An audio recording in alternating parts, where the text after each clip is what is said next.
Hello there, and I'm down at Canoe Lake now. It's like just about 10 at night, and I've just been out and about collecting car seats and double buggies and things. And I'm down at a very family-friendly place right now, and I thought I would come here to do this particular live video because it's a beautiful lake, as you can see.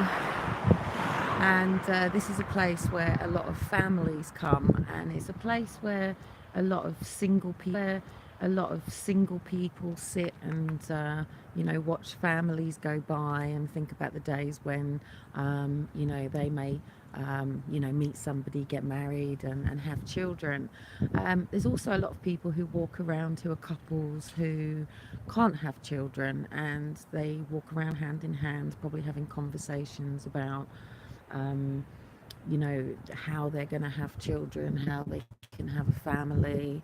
Um, and my kids are asleep in the car at the moment, and Elijah's just stirring a little bit. Um, and I'm sure that these people who, are very, very much in love and, foresee having a family together and have tried to have children for many, many, many years and start looking at alternatives. Such as, well, in the UK, we don't particularly have tight, stringent laws on surrogacy or protection, but this, it does actually happen. The majority of people in the UK would look to adoption, so would the USA, so would Australia, New Zealand. Automatically, it would be to an adopter. Now, there's 2 or 3 different types of adopters. You've got young families that, have been trying for years, young couples, been married, trying for years, and are desperate in need for a baby. And they're looking for, a baby they can call their own, that, has been with them pretty much since birth, that they can raise and love as their own child. And good on them. I wouldn't begrudge that in any way, shape or form. And then you have the other type of adopters, which are people that, want to be foster carers, want to take children in, that, have been passed around foster care, who have been neglected, have been abused, and they want to be able to give these children a forever family. And that's very admirable and respectable and, all well and truly great.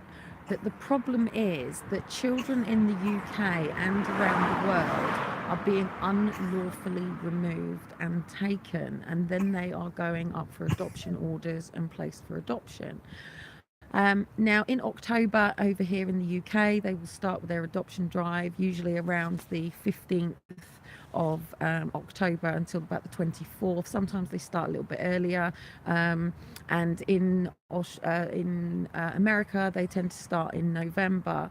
Now, we, the people, the parents, have got to make sure that we are supporting all of the professionals that are supporting us and give them the evidence that proves this.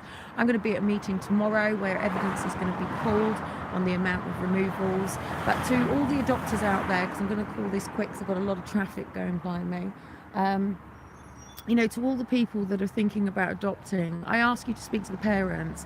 Make sure that the parents are not in the courts fighting, trying to bring their children home, because legal aid is strife, the system's going wrong, and parents are on a hiding to nowhere. And then when they are opposing the adoption orders, the adopters are turning around and saying, well, we've had your kids for so long, they're our children, they're our forever family. And really, if you really care about the children, you'll step back and you will let the parents fight. Hats off to you. I believe that every person has a right to have a family, but please make sure that the children that you are adopting are from families that have no other choice whatsoever, and that these are not children that have been unlawfully taken, pretty much kidnapped by the state, and that parents like us are not gagged here fighting for our children. Aaron and Faith were taken for unlawful adoption, and many, many, many other parents over on Forced Adoption Exposed and many other pages that exist. So anyway, please, if you're a potential adopter, please ask to speak to the parents. It's urgent. Do not proceed with any other court action until you've spoken to the parents and make sure the children that you've got have not been kidnapped. I've got to just go, and I will catch you all in a bit.